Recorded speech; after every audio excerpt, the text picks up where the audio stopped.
Баршаңызға қайырлы күн. Бүгінгі видеоға мұрындық болып отырған менде енді WhatsApp чат бар, мектептің психологтары отыратын. Сол чаттағы сұраныс болды. Әріптесімнің сұранысы, яғни ұрлықпен бала ұрлық жасағанда не істеуге болады, қандай жұмыстар жүргізуге болады, клептомания деп жазған. Енді бұл жерде мен айтып өткім келетіні, клептомания деген ол енді психиатриялық диагноз. Оны мектептің психологы қоя алмайды. Көп жағдайда ол клептомания болмаудан мүмкін. Сондықтан ол баналды тұрғыдағы ұрлық болуы мүмкін. Ендеше ұрлық туралы айтып көрейін. Ұрлықты бала неге жасайды, қандай мақсатпен жасайды, сол туралы. Ендеше ұрлық дегеніміз не? Яғни біреудің затын рұқсатсыз иемдену. Сіз енді мектептің психологы болсаңыз, сондай жағдай кезіксе, сен ұрладың, неге ұрладың, ұрлық жасадың, ұрысың, яғни ұрлық деген сөзді мүлдем айтпау керек. Яғни біреудің затын не үшін алдың, не үшін оның затын сұрамай алдың деген, яғни жеңілдету форматында жұмыс жүргізу керек.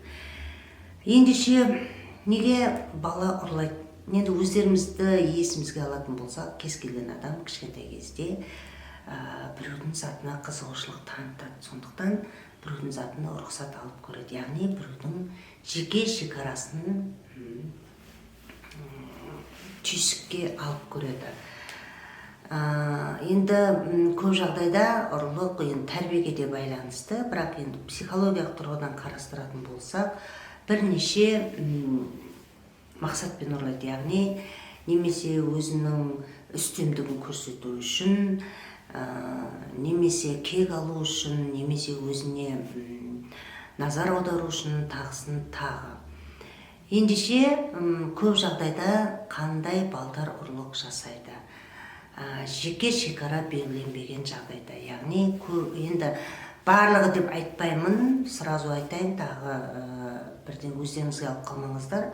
Көбінде жеке шекара жоқ үйде, көп балалы отбасыларда. Яғни әр баланың жеке бөлмесі бар, жеке орны бар, жаңағыдай жеке үстелі бар дегендей. Ал көп балалы отбасыда ондай жеке шекаралар онша жоқ болғандықтан менікі, сенікі деген нәрселер көбінде ортақтасып кетіп жатады. Яғни ортақ сүлгі, ортақ төсек, ортақ сабақ дайындайтын орын дегендей. Сол кезде біреудің заты, біреудікі емес деген нәрселер кішкене түсініксіз болады. Сондықтан балдар алады. Егер ол үнемі қайталанып, үнемі ескерусіз қалса, әрине ол енді жалғасын таба береді. Клептоманияны алатын болса, көбінде ол ұрлаған нәрсені қандай да бір мақсатпен қайта сатып жіберу, немесе білдірмей басқа бір нәрсеге айырбастау, ондай мақсатта емес, ол тек қана алу қызығады. Қиын, күрделі жерде жасырынып тұрған нәрселерді клептомандар ұрламайды. Тек қана көзге көрінетін оңай жерде тұрған нәрсені алу. Яғни сол нәрсені алған кезде қандай да бір өзінде бір эмоциялар туындайды. Сол эмоцияларды басына кешіру үшін клептоман біреудің затын алады. Бірақ ол кезде енді ол ұялу сезімі, өзін кінәлау сезімі де болуы мүмкін. Сонымен қоса амбивалентті сезімдер, яғни қуану, ләззат алу, и ол кезде өзін үстем сезіну. Сондықтан егер бала алып оны қолданып жағдай сатып жіберіп жатса, басқа бір дүниеге айырбастап жатса, немесе сол ұрлаған ақша болатын болса, оған бір нәрселер сатып алып жататын болса, ол клептоман емес, яғни ол ұрлықшы. Ендеше енді ұрлықшы деп айтпаймыз дедік қой, дегенмен көп жағдайда біреуден кек алу мақсатында. Біреу оған ата-анасы дейік, немесе туған туысы дейік, сыныптасы дейік, тағысын тағы. оған бір қандай да бір жамандық жасайды, сол жамандықты өтеу үшін ол оның затын ұрлап, яғни кек алады. Көп жағдайда қандай балдар ұрлық жасайды? Көп жағдайда ата-анасы өте қатал болған кезде, талапшыл болған кезде, сабағыңды жақсы оқы, сен жақсы оқуың керек, ұятқа қалдырмауың керек дегендей сондай бір қатал талап қойған кезде, шамадан тыс тәрбиелік іс-шараларды қолданған кезде, бала үнемі қатаң бақылауда болған кезде, ұрлық жасаған кезде бақылау балада болады. Яғни ұрлық жасағанда маған ешкім бақылау жасай алмайды, мен өзім бақылау жасаймын, мен өзім білемін. Яғни сондай гипер қадағалау, гипер бақылау арқылы тәрбиелейтін отбасында бала ұрлық жасауы мүмкін. Яғни енді мен бұл жерде айтып отырғаным, қандай жағдайда, қандай салдарлары бар, ендеше енді қалай жұмыс жасау керек. Мен бұл жерде енді мектептегі тәрбиесі жөніндегі орынбасар, педагогтар қалай жұмыс жасайтын емес, мектеп психологы қалай жұмыс жасайтын айтып өткім келеді. Мектеп психологы қандай жағдай болсын, бағалаусыз, шартсыз бағалау деп қайта-қайта айтылып жатыр. Сіз баланы қорғайсыз. Яғни, балаға айтасыз, дұрыс емес, біреудің затын алуға болмайды, неліктен алдың, не үшін алдың, енді соны қалай орнына қайтаруға болады, соны қарастырайық. Мен саған сол тұрғыда көмектескім келеді, сол тұрғыда мен саған қолдау жасағым келеді. Не істей аламыз екеуміз, не жасай аламыз дегендей, осы тұрғыда мектеп психологы жұмыс жасайды. Енді мен жерде алдыма лекцияларымды алып алдым, сол лекцияларды енді қарап айтып өткім келіп тұр. Ендеше қандай да бір жазалау болсын да, баланы жазалайды, ұрады, соғады дегенмен өзіне внимание жетпей жүрген, өзіне назарды аударта алмай жүрген бала солай өзіне назар аударады. Ұрлық жасады, оны деген ұрды, соқты, айқайлады, ұрысты, шектеді, телефонын алып алды дегендей да. Бірақ бала содан санасыз түрде, бейсаналы түрде мен өзіме вниманияны алдым.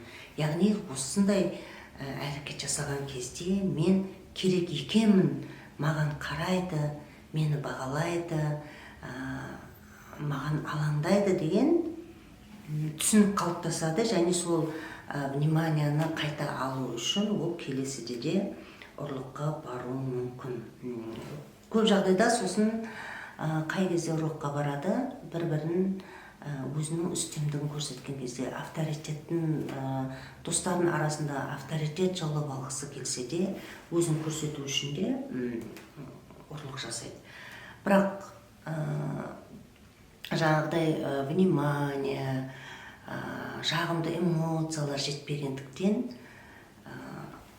ұрлыққа барады дедік қой. Ал қай уақытта жағымсыз көңіл күйде болады. Көп жағдайда гипербақылаудың арқасында бала депрессияға түседі. Қайталап келгенде, айналып келгенде бәрі менталды денсаулыққа келеді ғой. Бала депрессияға түседі. Сол депрессиялық жағдайдан өзін алып шығу үшін қалайда енді өзіме өзі күресіп, сол гипербақылаудың арқасында депрессия пайда болғандықтан сол бақылауды өзіне алып, ұрлық жасағанда бақылау сол балада. Бақылауды өзіне алады, ұрлық жасайды, қандай да бір эмоцияларды сезінеді, қуаныш сезімі, басы бір нәрсені қолынан келіп, ешкім білдірмей ұрлап алған кездегі іштегі қуаныш, яғни депрессиясын өздігінен емдеген сияқты солай ұрлық жасайды. Сондықтан ұрлықты депрессиядағы балаларда көп жасайды. Қалай енді осы жерде айналып келгенде менталды денсаулықты қарастырмаймыз, яғни менталды денсаулығындағы қандай да бір сұрағы бар балдар ұрлық жасайды. Көп жағдайда балдарға жұмыс жасау кезінде көп адамды араластырмау керек. Аз адам білген сайын жақсы. Аз адам білу керек, көп адам емес, барынша құпия сақталу керек. Баланы мақтағанда барлығын алдында мақтап, баттағанда жалғыз өзіне айту керек деген қағидамыз бар ғой. Сол сияқты балаға мен саған көмектесу үшін жеке өзіңіздің ойыңызды, мен мысалы ұрлықты қолдамаймын айтуға болады. Мен ұрлықты қолдамаймын дегенмен енді осы сенің қателесіп жасағаныңды мен саған көмектескім келеді, қалай жоюға болады деп та. Яғни бұл баланы емес, баланың жасаған іс-әрекетін бағалайсыз. Жасалынған ұрлық ол жақсы емес, ол дұрыс емес. Сен жамансың, сен оңбағансың, сол үшін ұрлық жасадың емес, просто жасалған іс-әрекет дұрыс емес. Адамды әрекеттен бөліп қарастырамыз. Егер алған болса, қанша алдың, не үшін алдың, қай жерге қойдың, жартысы қайда жұмсадың, тағысын тағы, яғни бұның бәрін анықтап алуға болады. Бірақ ұрлық ол жақсы емес, ол дұрыс емес.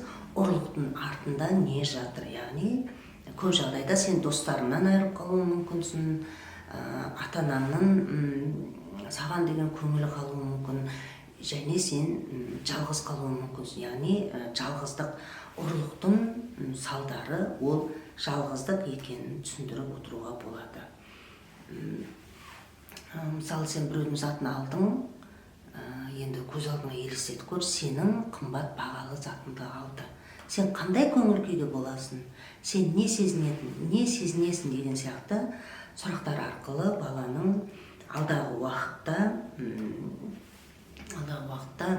қайта жасамауына септігіңізді тигізесіз. Ұрлық жасаған жаман әрекет, ол дұрыс емес әрекет, және ең қауіптісі ол мұндай жағдай қайталанатын болса, ересек кезде, үлкейген кезде, жалғыз қалғанның бір бөлікте, заң жүзінде абақтыға отыруы мүмкінсің, темір тордың ажарына түсіп қалуы мүмкінсің, яғни өзіңнің өміріңе балта шабуы мүмкінсің деген сияқты осындай перспективаларды балаға көрсету. Егер мүмкіндік бар болатын болса, қайтарып біреудің нәрсесін алса, қайтарып апарып беруге мүмкіндік болатын болса, онда қалайда соны орнына қою. Қалай біз қайтара аламыз, қалай орын толтыра аламыз, не істей аласың, бірге жасайық, бірге апарып қояйық, білдірмей сөмкесіне қайтып салып жібер сол ақшаны. Немесе ата-анасы болса, ата-анасына ашық түрде барып айту деген дейді. Көп жағдайда, енді жаңа айттым ғой, жалғыздық, ұрлықтың ең бір қасіреті ол жалғыз қалу, достарынан айырылу, ересек кезінде темір тордың ар жағында қалу. Және ол әдет, ол дұрыс емес. Яғни балаға жеке шекара, мынау менікі, мынау сенікі деген ұғымды қалыптастыру. Яғни әр адамның өзінің жеке мүлкі бар. Бірақ ең сорақысы, сенің нәрсеңді ұрласа, ол өте өкінішті. Менің нәрсемді ұрласа, ол өте өкінішті деген сияқты түсініктерге келтіру. Енді бұл жерде егер баланың өзін-өзі бағалауы, өзін қабылдауы дұрыс емес болатын болса, когнитивті мінез-құлықты терапияның көмегімен жұмыс жасауға болады. Егер клептомания болса, клептомания екені анықталатын болса, онда ол психотерапиялық көмек қажет болады. Және ол диагноз ретінде қарастыратын болса, онда күрделі көмек қажет болады. Бірақ көп жағдайда клептомания өте сирек кездеседі. Көп жағдайда балдар ұрлық жасайды, және ол ұрлық болып есептеледі. Ұрлықпен жұмыс жасауға болады, мектептің психологтары жасай алады. Баланы барынша максималды тұрғыда, бес пәтер дейді ғой, шығынсыз сол ситуациядан жақсы позициямен алып шығу. Ол психологтың міндеті, және құрметті психологтар, сіздердің қолдарыңыздан келеді деп ойлаймын. Бүгін енді міне шағын шағын жауап ретінде осы видео форматта сіздерге жаздым. Алдағы уақытта да сұрақтарға осындай видео форматпен жауап беремін деп ойлаймын. Сау болыңыздар. Мерей, аяқталды. Өшір.